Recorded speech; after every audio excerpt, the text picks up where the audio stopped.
The curriculum follows a spiral approach.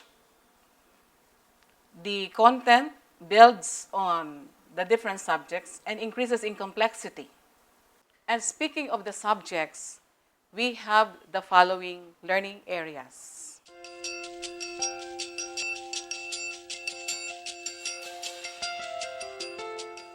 Integrated language arts consist of mother tongue, English, and Filipino.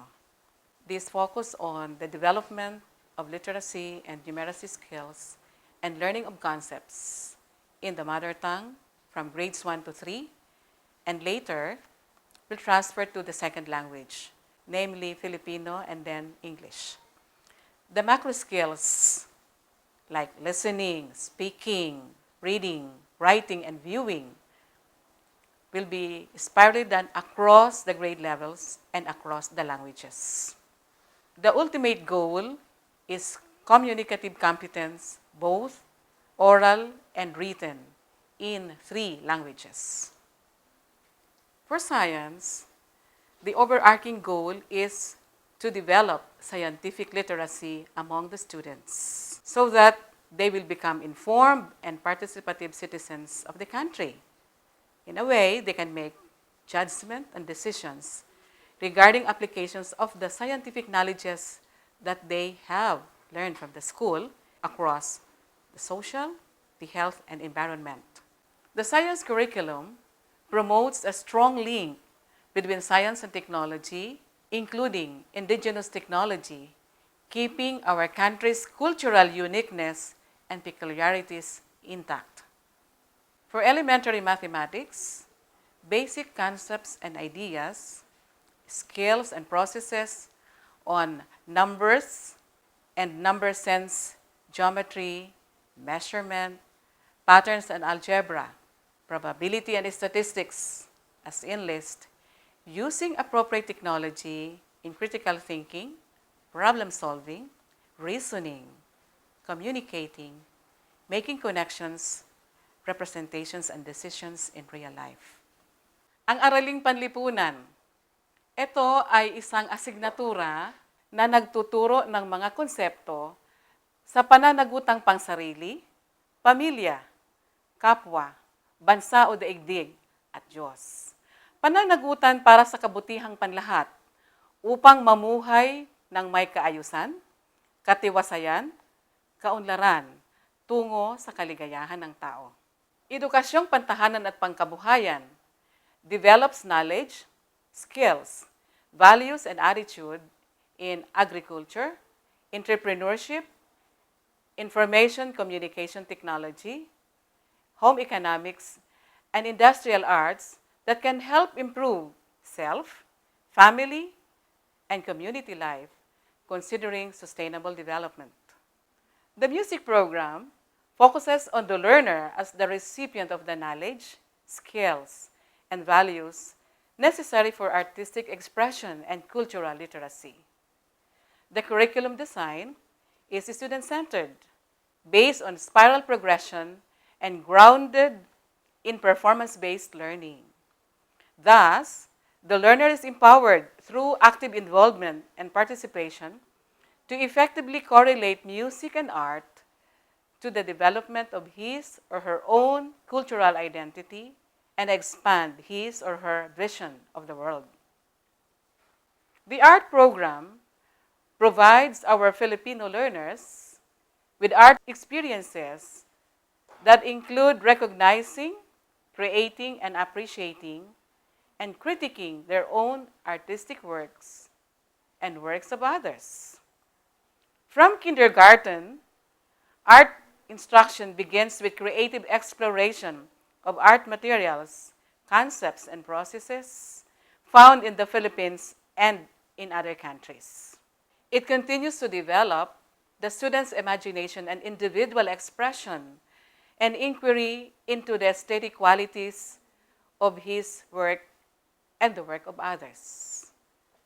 Physical education program is anchored on the tenet, move to learn to move, with ultimate goal of achieving lifelong fitness. It shall contribute to the development of fitness, health, and wellness among the school-age students as provided in the program's rich and challenging physical activity experiences.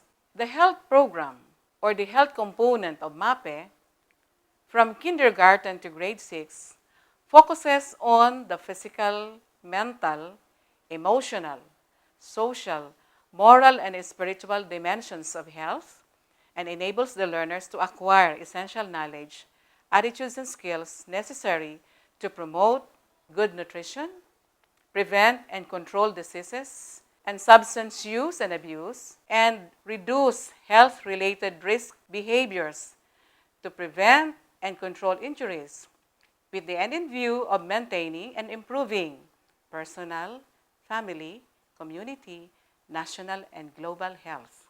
Ang edukasyon sa pagpapakatao or ESP ay asignaturang bahagi ng K-12 na gagabay at huhubog sa mga kabataan. Ang tunguhin o outcome ng ESP ay kabataang nagpapasya at kumikilos ng mapanagutan tungo sa kabutihang panlahat. Nangangahulugan ito na lilinangin at pauunlarin ang pagkataong etikal ng bawat mag-aaral. Upang maipamalas ito, kailangang magtaglay siya ng 5 pangunahing kakayahan o macro skills gaya ng pag-unawa, pagninilay, pagsangguni, pagpapasya, at pagkilos.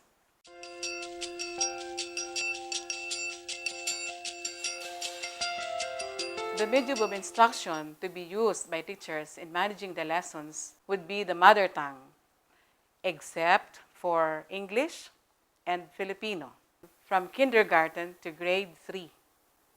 From grades 4 to 6, the medium of instruction would be English or Filipino.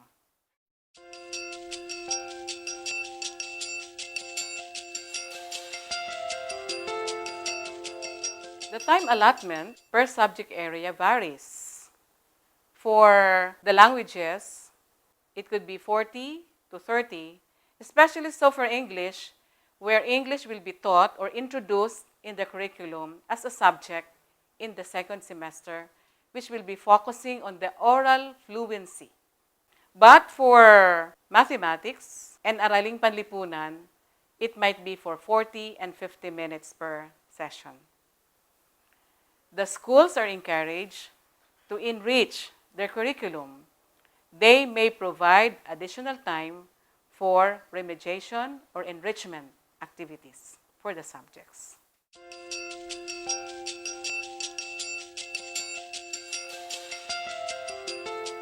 In the DepEd order regarding the implementing guidelines of grades 1 to 10 of the K-12, you will find sample class programming like this. The school, however, is encouraged to enrich or tinker with the sample class programming provided in the DepEd order.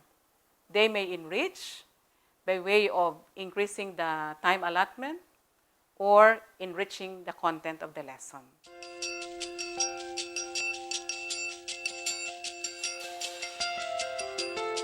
Regarding the learning or teaching resources, that would be of great importance in the conduct of the lessons.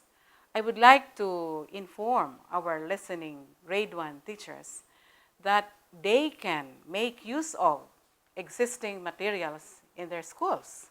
There is a DepEd issuance that primarily informs the field about the use of the existing textbooks and other materials that they have in their own schools, including the pages as to where they will be getting them as they make plans with their lessons. I would like to invite the teachers to utilize these materials in the planning of their lessons.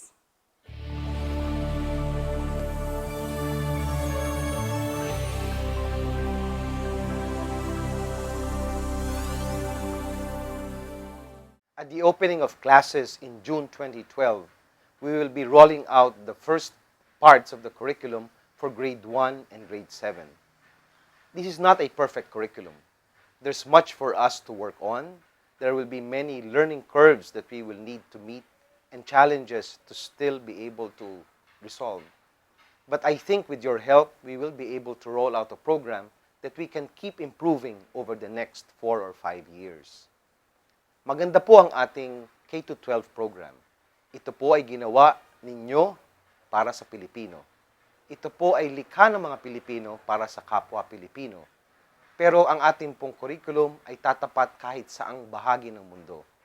Akin pong inaasahan na sa ating pakikipagtulungan, ating pong maisusulong ang ating reforma para sa edukasyon, ang ating K-12 program. We ask that you will be part of this major undertaking. We are confident that your help and your commitment will continue to pursue what we imagine as the most important reform in Philippine education.